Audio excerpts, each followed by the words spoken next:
स्वागत है आपका भीम न्यूज इंडिया, देश के सबसे प्रमुख और विश्वसनीय चैनल में।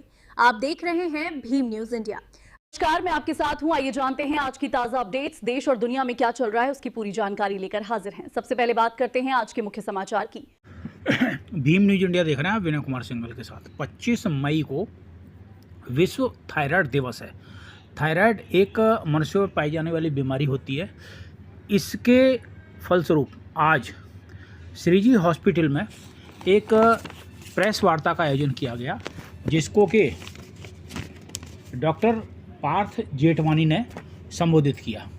देखिए थायराइड के संबंध में डॉक्टर पार्थ ने क्या कुछ कहा, थायराइड बीमारी किससे बनती है, क्यों बनती है और इसका क्या इलाज है, क्या ये बच्चों में होती है या वयस्कों में होती है। सारी डिटेल जानकारी डॉक्टर पार्थ ने भीम न्यूज इंडिया के साथ साझा की। हमारी कोशिश है कि आपको ज़्यादा से ज़्यादा अवेयर करने की। आपसे निवेदन है कि यदि आप हमारे चैनल पर नए हैं तो प्लीज़ हमारे चैनल को यूट्यूब पर सब्सक्राइब कीजिए, लाइक कीजिए, शेयर कीजिए, कमेंट्स कीजिए। भीम न्यूज़ इंडिया के फेसबुक पेज और ट्विटर के पेज को भी फॉलो कर सकते हैं। आने वाले नोटिफिकेशन के लिए बेल आइकन का बटन दबाना ना भूलें। देखिए क्या कुछ कहा डॉक्टर। ठंड अधिक लगना, कब्जी रहना, ये लक्षण आते हैं और इसके प्रभाव बच्चों पर भी पड़ते हैं। अगर बच्चों में हाइपोथायरॉयडिज्म हो तो उनकी ग्रोथ डिले होती है। जो किशोर अवस्था है उसमें भी बहुत बार समस्याएं आती हैं।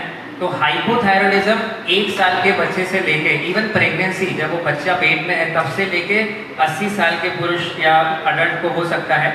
सामान्यतः हाइपरथायरॉयडिज्म भी 1 साल से लेके 80 साल तक हो सकता है। बहुत ही कॉमन बीमारी है। हाइपोथायरॉयडिज्म का एक और लक्षण जो बहुत बार हम इग्नोर कर देते हैं और बोलते हैं कि आपको ये ऐसा ही लक्षण है, वो है बहुत बार डिप्रेशन। आजकल मानसिक बीमारियां बहुत ज़्यादा बढ़ रही हैं, तो हाइपोथायरॉयडिज्म के कारण बहुत बार मूड स्विंग्स होना, डिप्रेशन होना, ये भी समस्याएं आती हैं। हाइपरथायरॉयडिज्म की जब मैं बात करता हूँ तो घबराहट, कंपन, पसीने ज़्यादा आना, बहुत बार लैट्रिन बार बार जाना, वजन घट जाना, ये लक्षण हाइपरथायरॉयडिज्म में आते हैं। और मैम बच्चों के बारे में खासकर बताएं कि बिकॉज अक्सर ये मिस होता है कि थायराइड का बच्चों पे क्या प्रभाव है। बिकॉज अगर अब बच्चों में थायराइड की बीमारी मिस हो जाए तो उनका जो विकास है, जो उनका ग्रोथ होना है, हाइट बढ़नी है, प्यूबर्टी आनी है, उन सब पे। Child specialist doctor Neeta Jindal ने बच्चों में होने वाले थायराइड के बारे में विस्तार से बताया। देखिए क्या बताया। इसलिए थायराइड और बच्चों का मेल मतलब जो जांच है वो इम्पोर्टेंट क्यों है। हम ये मानते हैं कि बच्चों में 2 तरह के मानसिक विकार हैं जिनको आप खत्म कर सकते हैं। आप सोचो, जैसे स्मॉल पॉक्स इरेडिकेट हो गया, दुनिया से एक वायरस हमने खत्म कर दिया। पोलियो ऑलमोस्ट इरेडिकेशन के उसमें है, हम वो पाकिस्तान की वजह से हमारा खत्म नहीं हो पा रहा ना। पाकिस्तान में पोलियो कभी ना कहीं आउटब्रेक हुआ, इसलिए साउथ ईस्ट एशिया से पोलियो खत्म नहीं हो पा रहा क्योंकि वो लोग कंट्रोल नहीं कर पा रहे, है ना। अब आप सोचो ये कितनी बड़ी चीज़ है कि अगर आप मानसिक विकार को ख़त्म कर सको, है ना। जिस तरह से ये चाइल्ड डेवलपमेंट सेंटर चल रहा है, क्यों चल रहा है? क्यों? क्योंकि हमारे बच्चों में मानसिक विकार बढ़ रहे हैं। इसलिए हर बच्चा जो पैदा होता है उसके कुछ मिनिमम जांचें होनी चाहिए। वेस्टर्न वर्ल्ड में एक स्क्रीनिंग का पूरा प्रोटोकॉल है जिसमें करीब 5000 एंजाइम्स को वो लोग टेस्ट करते हैं।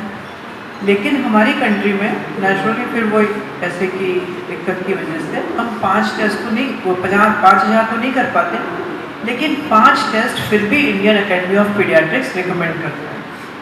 हम वो 5 भी नहीं कर पाते कोटा में, लेकिन हम हमारे सेंटर पे वी मेक इट श्योर कि हर बच्चे का एक तो G6PD जिससे बच्चों को पीलिया होता है बहुत ज़्यादा, और दूसरा थायराइड हर पैदा होने वाले बच्चे का जरूर स्क्रीनिंग टेस्ट। और आप मानिए साल के कम से कम 4 से 5 बच्चे हम लोग पकड़ते हैं, है ना। तो आप सोचो 4 से 5 बच्चों का हमने फ्यूचर का मानसिक विकार कम कर दिया।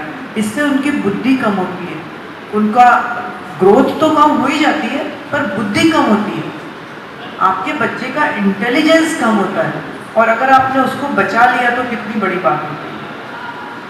इसलिए थायराइड की टेस्टिंग बहुत ज़रूरी है। हमसे जो आम जनता के पूछते हैं, मैडम अभी से थायराइड, आप कैसे थायराइड करा, कुछ थायराइड होता है क्या बच्चों? तो आप लोगों की जिम्मेदारी ये बनती है कि हम समाज को ये बता सकें कि अगर आपके बच्चे का थायराइड टेस्ट पैसे की कमी की वजह से नहीं हो रहा, 25 मई को हम थायराइड होता है, इनिशियल स्टेज पे इसका कॉज ऑफ थायराइड क्या है? तो जैसे कि मैंने बताया, थायराइड दो तरह का होता है, दो प्रकार का। एक होता है हाइपोथायराइडिज्म, जिसमें आपके शरीर में थायराइड हार्मोन कम बनता है। दूसरा होता है हाइपरथायराइडिज्म, जिसमें आपके शरीर में थायराइड हार्मोन ज़्यादा बनता है। दोनों ही थायराइड का इनिशियल फेज़ में जो ज़्यादातर कारण होता है वो होता है ऑटो इम्यूनिटी।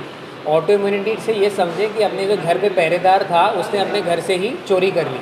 तो जब अपना शरीर अपने ही थायराइड को अटैक करे, उसके कारण थायराइड आता है। जब हाइपोथायराइडिज्म होता है तो बहुत बार कमज़ोरी आना, बाल झड़ना, किसी भी काम में मन नहीं लगना, महिलाओं में पीरियड्स की समस्याएं आना, बच्चे ना कर पाना, ये लक्षण आते हैं। जब हाइपरथायराइडिज्म होता है, मतलब थायराइड हार्मोन ज़्यादा है, तब घबराहट होना, कंपन होना, पसीने आना, वज़न घट जाना, ये लक्षण आते हैं। तो इसीलिए थायराइड का ध्यान देना बहुत ज़रूरी है। और आजकल जो एक बहुत कॉमन बीमारियां हो गई हैं, मानसिक बीमारियां, जहां लोग डिप्रेस हो रहे हैं, घबरा रहे हैं, उसमें भी थायराइड का बहुत बड़ा योगदान है। एंड इसीलिए थायराइड को पहले तो डायग्नोस करना और फिर कंट्रोल करना बहुत ज़रूरी है। ये क्या पिट्यूटरी ग्लैंड की वजह से होता है? ये आपने बहुत ही अच्छा सवाल पूछा। तो पिट्यूटरी ग्लैंड एक हार्मोन बनाती है जिसको हम बोलते हैं TSH, और ये TSH फिर हमारे थायराइड हार्मोन पे जाके, जो थायराइड की ग्रंथि गले पे है, उस पे जाके काम करती है और वो जाके फिर T3 और T4 बनाते हैं। ऐसा हमेशा नहीं है कि ये पिट्यूटरी ग्लैंड की वजह से होता है। अगर हमारी थायराइड ग्लैंड में भी डिफेक्ट आ जाए तो भी ये हो सकता है। तो इसके दो कारण रहते हैं, अगर पिट्यूटरी में डिफेक्ट आया तो भी हो सकता है, अगर थायराइड ग्लैंड में डिफेक्ट आया तो भी हो सकता है। इन्फेंट में जब ये होता है तो पेरेंट्स को बहुत लंबे समय तक तो पता नहीं लगता क्या इलाज है। जैसे बहुत सी डिलीवरी जो होती है प्राइवेट हॉस्पिटल में होती है या दाई कराती है, तो उनको तो एग्जैक्टली पता नहीं लगता क्या इलाज है इसका। तो इसमें बहुत सिंपल अपन को 3 चीज़ें देखनी है। अगर बच्चे को जन्म के बाद पीलिया हो रहा हो या फिर बच्चा बहुत ही सुस्त पड़ा हो, रो नहीं रहा हो, तो आप सस्पेक्ट करो कि उसको थायराइड की बीमारी हो सकती है। अगर वो पीलिया 14 दिन के ऊपर आ रहा है तो बहुत हाई चांस है कि उसको थायराइड की बीमारी है। और अगर वो बहुत ही डल पड़ा हुआ है, बिल्कुल रो नहीं रहा, तो हो सकता है उसको थायराइड हो। इसलिए हम सिंपल एक TSH का टेस्ट अगर करेंगे, जो कि सिर्फ मात्र 200 रुपये का है, तो हम उस बीमारी को पकड़ सकते हैं। और इसके लिए हमें अवेयरनेस होना सबसे ज़्यादा बहुत ज़रूरी है। अगर हम जानेंगे तभी हम वो जाँच कर पाएंगे। डॉक्टर साहब, कितने दिन के अंतराल में या पीरियड में जी थायराइड का टेस्ट कराना ज़रूरी होता है? जी, तो जिस मरीज़ का थायराइड स्टेबल चल रहा है, नॉर्मल चल रहा है, उसका हम 3 महीने में जांच करवाते हैं। और जिस मरीज़ का थायराइड नॉर्मल नहीं है उसका 6 हफ्ते पे हम थायराइड की जांच करवाते हैं। क्या इसकी मेडिसिन ताजिंदगी चलती है या बीच में ब्रेक हो जाता है? ऐसा बिल्कुल भी नहीं है कि इसकी दवा ज़िंदगी भर चलती है। बहुत लोगों में थायराइड की दवा बंद हो सकती है, ये कारण पे निर्भर करता है। अगर आपका कारण ऑटोइम्यूनिटी वाला नहीं है, जो कि मैंने बताया, अगर बहुत ट्रांजिएंट इन्फ्लेमेशन है या फिर किसी दवा के कारण हुआ है, तो दवा बिल्कुल बंद हो सकती है। 70% लोगों की दवा ज़िंदगी भर चलती है, 30% लोगों में दवा बंद भी हो सकती है। फूड हैबिट से भी फ़र्क पड़ता है इसमें? बिल्कुल फ़र्क पड़ता है। आपकी डाइट में आयोडीन की मात्रा सही होनी चाहिए, तो पहले तो आयोडाइज सॉल्ट लेना चाहिए। हमें डाइट में फूल गोभी और पत्ता गोभी कम मात्रा में लेने चाहिए। और तीसरा सेलेनियम, ब्राज़ील नट्स होते हैं, सेलेनियम की मात्रा भी हमें, अखरोट हुआ, बादाम हुआ, ब्राज़ील नट्स हुए, इसकी मात्रा भी सही होनी चाहिए। अभी डॉक्टर नीता जिंदल ने बताया था कि ये जो बेल्ट है हमारी कोटा हाड़ौती रीजन की, ये थायराइड इफेक्टेड बेल्ट है। क्या कारण है? क्या पथरीला पानी हो सकता है या किसी फैक्ट्री का इंक्रीज एटमॉस्फेयर में इन्वॉल्व हो रहा है? क्या आपके हिसाब से एज ए मेडिकल साइंस क्या किस चीज़ का इफेक्ट है इसमें? तो इसमें 2 से 3 कारण हैं। जैसा कि एक मैडम ने भी बहुत सही बताया था कि यहाँ अपने यहाँ RAPP एटॉमिक पावर प्लांट है, तो बहुत बार उसके कारण भी थायराइड की थोड़ी बीमारियाँ बढ़ती हैं। खासकर एयर में जब पोल्यूशन ज़्यादा होता है तो उसके कारण भी थायराइड की बीमारियाँ बढ़ती है। तीसरा हम एक बोलते हैं एंडोक्राइन डिसरप्टर केमिकल, जो मैंने बताया था। बहुत बार जब पोल्यूशन बढ़ता है या फिर एटॉमिक पावर प्लांट्स होते हैं, तो जो EDCs हैं, एंडोक्राइन डिसरप्टर केमिकल्स, उनकी मात्रा बढ़ जाती है, जिसके कारण कई बार हाइपोथायराइडिज्म हो सकता है। Thank you sir. हमारे द्वारा दी गई जानकारी आपको कैसी लगी? यदि पसंद है अच्छी लगी है तो प्लीज़ हमारे चैनल को यूट्यूब पर सब्सक्राइब कीजिए, लाइक कीजिए, शेयर कीजिए, कमेंट्स कीजिए। भीम न्यूज़ इंडिया के फेसबुक पेज और ट्विटर के पेज को भी फॉलो कर सकते हैं। अपना ख्याल रखें, स्वस्थ रहें, मस्त रहें, बने रहें हमारे साथ। आपका बहुत बहुत धन्यवाद।